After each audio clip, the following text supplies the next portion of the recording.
Former West Ham midfielder Frank Lampard described the atmosphere at the London Stadium as toxic after angry protests marred his old club's Premier League defeat to Burnley. There were pitch invasions by some supporters while hundreds of others gathered beneath the director's box to protest against the club's board as the relegation threatened. Hammers crashed to a 3-0 loss. Some fans even made a throat-slitting gesture while missiles were seen to be thrown in the direction of the executive seats. On the pitch, West Ham captain Mark Noble grappled one fan to the floor, defender James Collins frog marched two away and Burnley forward Ashley Barnes tripped another over.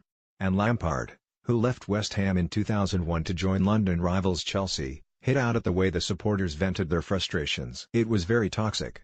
It was a horrible feeling in the second half, in particular, the ex-England international said on Match of the Day. Fans coming onto the pitch, I understand Mark Noble's position. He is Mr. West Ham and doesn't do this for the fun of it. He cares and that is why he reacted in that way. This wasn't right. This was very aggressive today.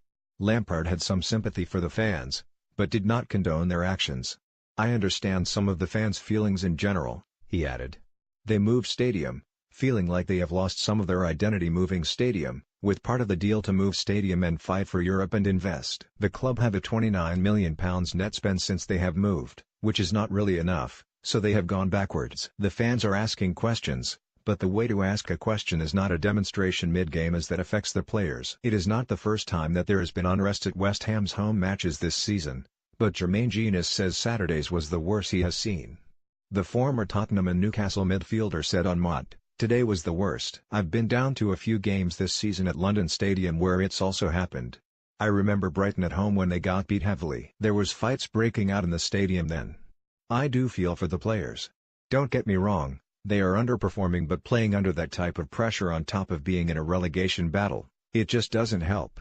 Television host James Quarton, a West Ham fan, said supporters need to rally behind the team as they try to stay in the Premier League. Saturday's loss was a fourth defeat in 5 Premier League games for the Hammers and left David Moyes' side 16th in the table, 3 points above the relegation zone.